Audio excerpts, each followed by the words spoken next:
Rich people have a strong liking for debt, while many poorer individuals work hard to pay off their debts quickly.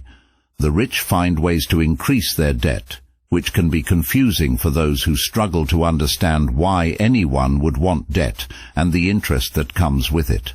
Rich people use debt in various ways, and many successful individuals actually prefer having mortgages, car loans, and other payments instead of living a life without debt. This might surprise you. Hi, and I teach people about money, personal finance, and investing.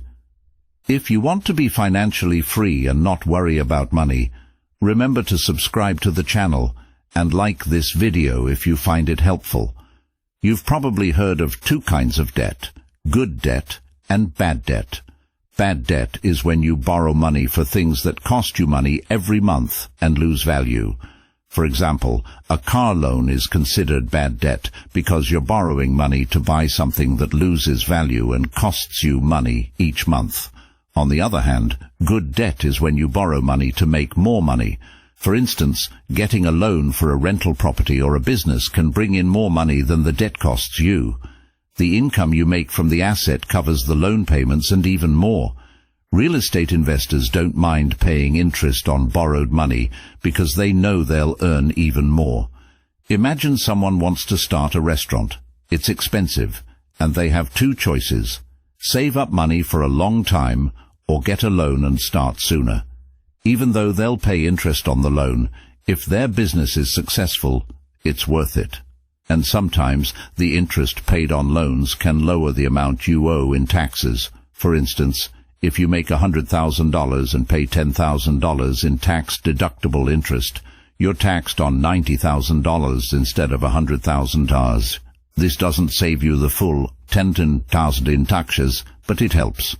Also, using less of your own money and more from banks can help you grow faster. Imagine having $100,000 to invest in rental property. You can either buy one property or put a part of that money down on 5 properties and borrow the rest.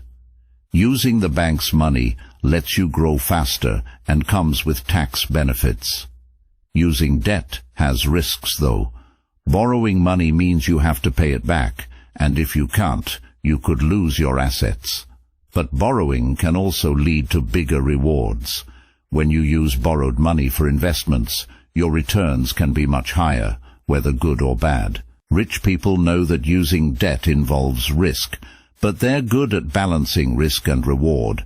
They don't borrow money carelessly for things that might fail. They're careful and sometimes buy things at lower prices to reduce risks.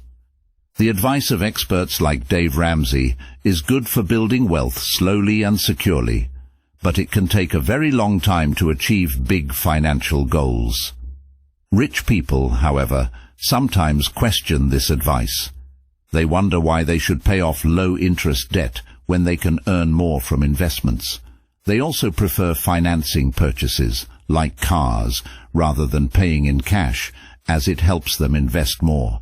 Remember, it's easier for rich people to get richer because they have access to more money.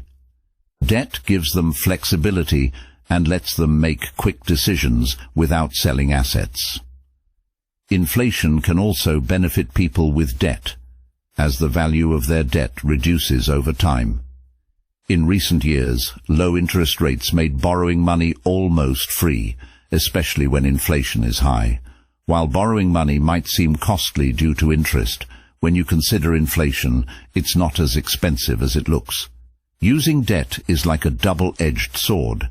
It can be beneficial when used wisely, but it comes with risks. Some people, however, aren't comfortable using debt and prefer staying debt-free, following strategies like those of Dave Ramsey.